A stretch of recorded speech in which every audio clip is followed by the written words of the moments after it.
Halo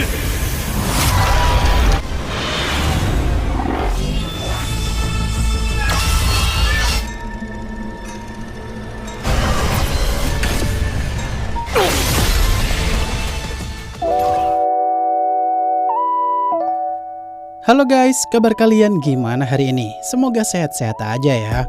Kali ini admin akan melanjutkan alur cerita Renegade Immortal, di mana episode kali ini tuh Wang Lin mendapatkan berbagai macam harta abadi yang overpower, di mana kekuatannya sih di luar nalar banget. Baiklah, tanpa berlama-lama lagi di opening, langsung masuk saja ke dalam ceritanya. Setelah kemarin Wang Lin OTW ke tempat aliansi kultivator yang dipimpin oleh leluhur immortal, kita pun diperlihatkan dengan kediaman leluhur immortal bernama Huang Yu yang saat ini dituju oleh Wang Lin.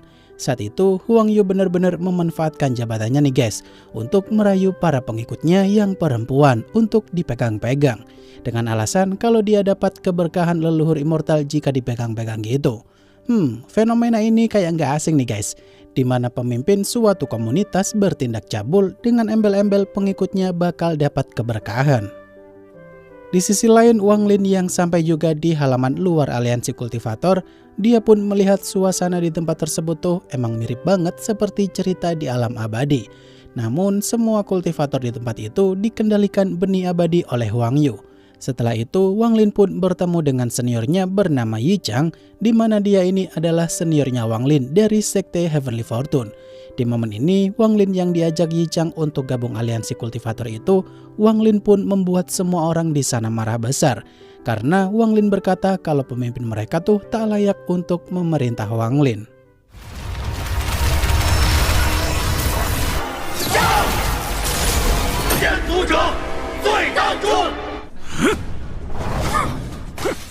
Yi Chang yang dibuat kaget banget dengan kekuatan Wang Lin karena dia tuh dikeroyok banyak kultivator sekaligus tapi tak terluka sedikit pun.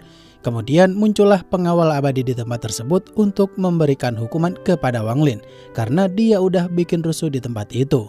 Tapi lagi dan lagi Wang Lin hanya menggunakan satu tangan doang udah bisa bikin pengawal abadi itu langsung kalah telak. Kemudian Wang Lin pun nyuruh Huang Yu untuk keluar dari sana karena dia udah mengusik Wang Lin beberapa kali sebelumnya. Kalau tidak, ya terpaksalah Wang Lin akan mengobrak-abrik tempat tersebut. Huang Yu yang dibuat cukup terkejut dengan peningkatan ranahnya Wang Lin kenapa bisa secepat ini.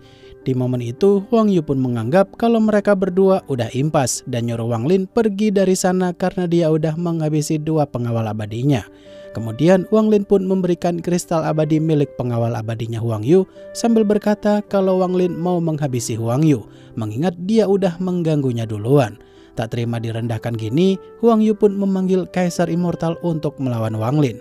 Kata Wang Lin sih boneka rusak itu bukanlah ancaman bagi Wang Lin, karena Kaisar Immortal hanya seonggok boneka ilusi doang.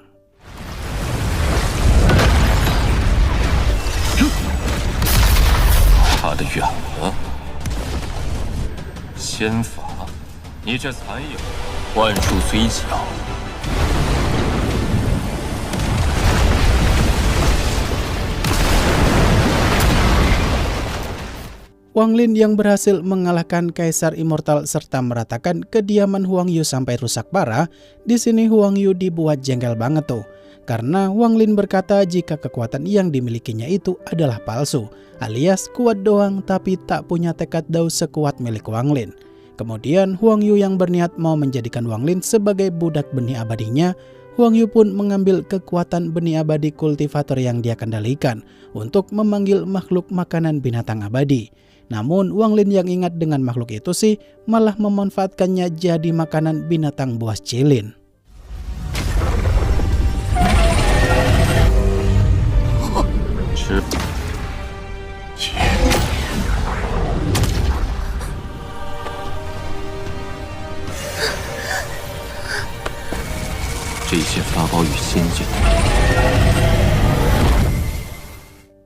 Melihat Wang Lin dengan begitu mudahnya mengendalikan binatang cilin yang harusnya sih tak semua orang bisa mengendalikannya, hal itu pun membuat Huang Yu begitu panik dan pada akhirnya mengeluarkan kuas abadi untuk memberikan pelajaran kepada Wang Lin.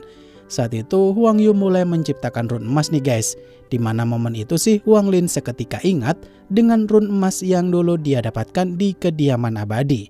Setelah itu binatang cilin Wang Lin dengan begitu mudahnya bisa menghancurkan rune emas yang tak sempurna tersebut. Yang mana pada akhirnya Huang Yu pun berusaha kabur karena merasa kalah. 30息内用了6种，必要拿下。先手之良，先于。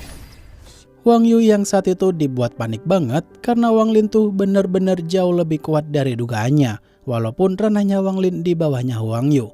Bahkan Huang Yu benar-benar menyesal banget karena keserakahannya dulu yang ingin menjadikan Wang Lin anak buahnya, sekarang malah dirinya lah yang jadi diburu oleh Wang Lin.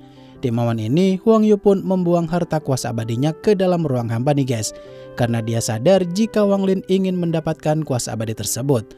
Namun Wang Lin nyuruh Li Guo untuk mengambil kuas abadi itu, sedangkan dirinya akan fokus menangkap Huang Yu. Melihat hal itu, Huang Yu pun nekat menggunakan harta abadi terakhir miliknya.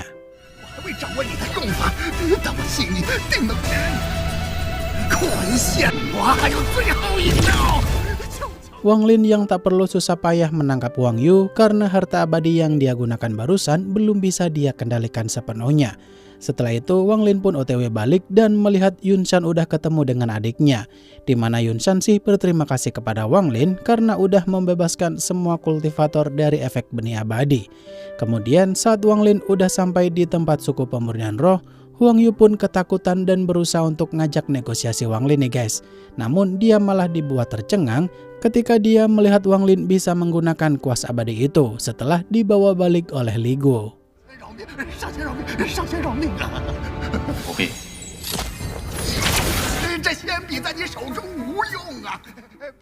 Wang Lin yang nyuruh Huang Yu untuk bicara jujur dari manakah dia mendapatkan semua harta abadi tersebut. Di sini Huang Yu akhirnya ngaku nih guys, kalau sebenarnya dia bukanlah leluhur immortal yang sebenarnya, melainkan kultivator dari sekte pemurni bulu. Huang Yu sendiri sih dapat harta abadi itu dari gua misterius di suatu tempat. Namun ada satu harta abadi yang dicuri oleh sepasang kekasih.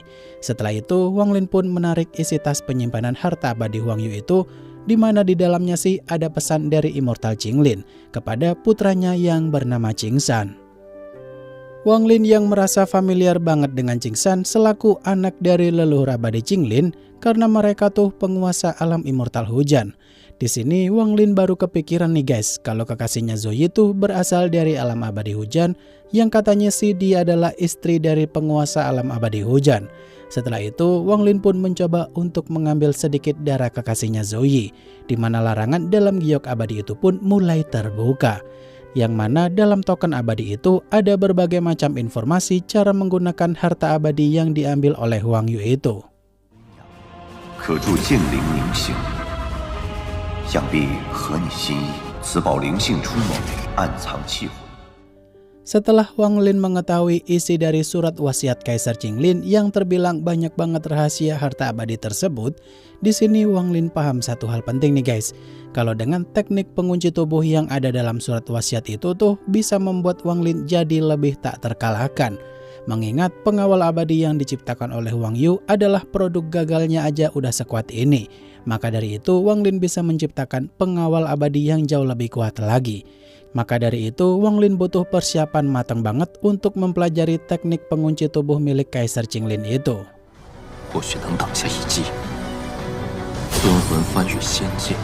若是辅以挪移之术，或有刀化黄泉虽强，却难以与 70 tahun kemudian, Wang Lin yang masih berkultivasi di suku pemurnian roh, terlihat jika para panglima siluman dari wilayah api tuh mulai menyerbu suku pemurnian roh.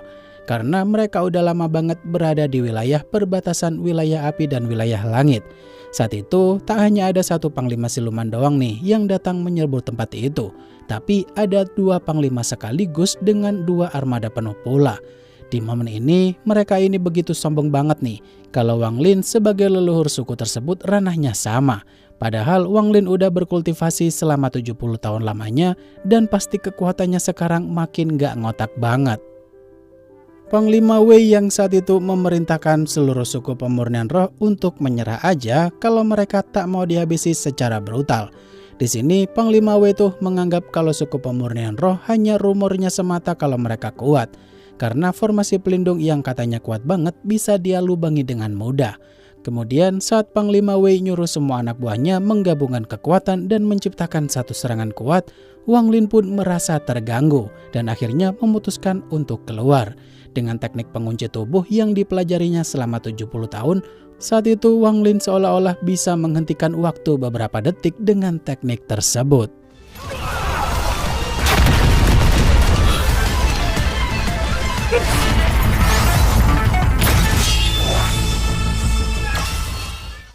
Wang Lin yang cukup puas dengan hasil berkultivasinya mempelajari teknik pengunci jiwa itu selama 70 tahun cukup membuahkan hasil. Di sini Wang Lin OTW ke tempat kota siluman api karena kesepakatannya dengan leluhur siluman kuno tinggal 30 tahun lagi. Saat itu kota siluman api yang udah dikepung oleh para petinggi wilayah langit terlihat jika formasi pelindung kota api itu sih benar-benar kokoh banget. Bahkan serangan yang mereka lancarkan malah berbalik menyerang mereka sendiri karena kekuatan pelindung itu terakumulasi ribuan tahun lamanya. Di momen ini Wang Lin pun datang langsung bikin heboh semua orang dengan kekuatan barunya itu. Wah, Donghua 1 ini bener-bener edan banget sih. Karena tiap episodenya tuh entah kenapa bikin admin selalu deg-degan karena saking serunya. Mengingat Donghua BTTH sendiri sih rada sedikit hambar semenjak Xiaoyan naik ke ranah Daosheng. Ya begitulah kurang lebih pendapat admin. Akhir kata, terima kasih untuk kalian yang udah nonton sampai akhir. Dan sampai jumpa di video selanjutnya ya. Bye-bye.